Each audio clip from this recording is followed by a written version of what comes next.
Bubuksan na bukas ang Riverwalk na bahagi ng Phase 3 ng Pasig Bigyang Buhay Project. Yan ang sentro ng balita ni Clazel Pardilla.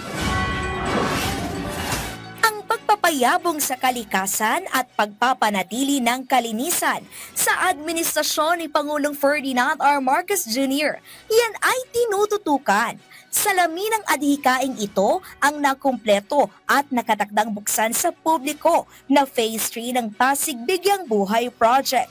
Bukas araw ng Lunes, pangungunahan ni Pangulong Marcos at First Lady Liza Araneta Marcos ang inaugurasyon ng 300 metrong Fort Santiago Riverwalk.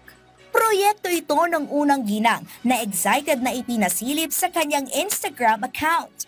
Layo nitong ibalik ang dating ganda ng Ilog Pasig at maging atraksyon sa mga turista. Magsisilbi rin itong daan sa pagitan ng Fort Santiago at Pasig River Esplanade.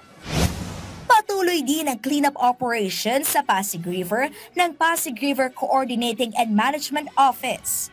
Higit 2,000 sako ang nakolektang basura sa mga nakalipas na linggo.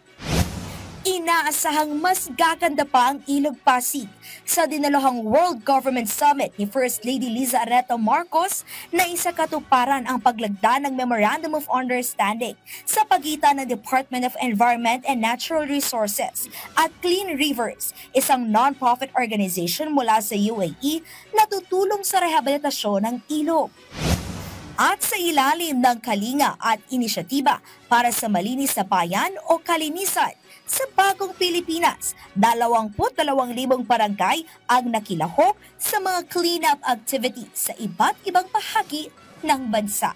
Clazel Pardilla para sa Pambansang TV sa Bagong Pilipinas.